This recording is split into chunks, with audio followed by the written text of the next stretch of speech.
ప్రపంచ పర్యావరణ దినోత్సవం సందర్భంగా గోదావరి పరిరక్షణ సమితి అధ్యక్షుడు డాక్టర్ టీకే విశ్వేశ్వర్ రెడ్డి సభ్యులతో కలిసి పుష్కర్ ఘాట్లో గోదావరి నదిలో పేరుకునిపోయిన నాచు, చెత్తాచెదారం, ఇతర వ్యర్థాలను తొలగించి శుభ్రపరిచారు. గోదావరి నదిని పరిరక్షించుకునే బాధ్యతను అందరూ తీసుకోవాలని కోరారు. ఈ కార్యక్రమానికి ముఖ్య అతిథిగా Rajamahendravaram urban development authority chairman, మాజీ ఎమ్మెల్యే రౌతు సూర్యప్రకాశరావు విచ్చేశారు.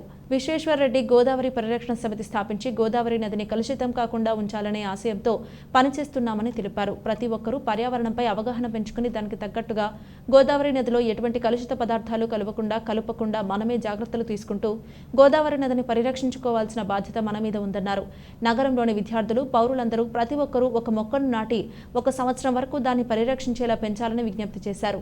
అప్పుడు రాజమహేంద్రవరం చెట్లతో నిండి ఆక్సిజన్ కూడా బాగా ఉత్పత్తి అయ్యి ప్రజల ఆరోగ్యానికి కూడా తోడవుతుందని, అందువలన ప్రతి ఒక్కరూ చెట్లు నాటి పెంచాలని అన్నారు. గోదావరి నదిని కాలుష్యం నుండి పరిరక్షించి భావితరాలకు అందించవలసిన బాధ్యత ప్రతి ఒక్కరి మీద ఉందని, దానికి అనుగుణంగా కృషి చేయాలని పిలుపునిచ్చారు.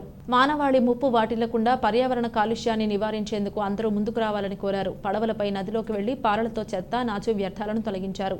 గోదావరి పరిరక్షణ సమితి సభ్యులు చుండ్రు వీరభద్రరావు, ఎన్ అప్పారావు, ఎస్వివి రెడ్డి, బి అప్పారావు, సురేష్, శ్రీను తదితరులు పాల్గొన్నారు.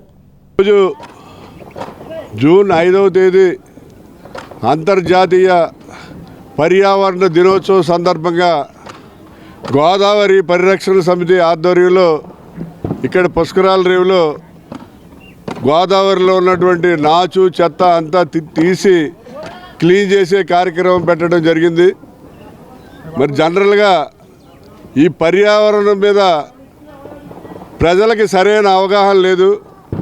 మన పరిశుభ్రాలు మనం జాగ్రత్తగా ఉంచుకోవాలి, అలాగే మన గోదావరిని మనం పరిశుభ్రంగా ఉంచుకోవాలి అనే ఆలోచన మరి ఎవరికీ కూడా ప్రజలకి సరిగా లేదు. ఎందుకంటే ఇక్కడ గోదావరిలో చూస్తున్నాం, మనం స్నానాలు చేస్తున్నారు, బట్టలు అందులోనే పాడేస్తున్నారు, సబ్బులు అందులోనే తోముకుని మళ్ళీ సబ్బులు కూడా అందులోనే వదిలేస్తున్నారు. అంటే ఈవేళ భారతదేశం యొక్క ఈ కాలుష్యాలకి కారణం, అలాగే మానవాళి మనుగడికి ముప్పు కలిగే విధంగా మన వృక్ష సంపదను అంతా కూడా పాడు చేస్తున్నారు.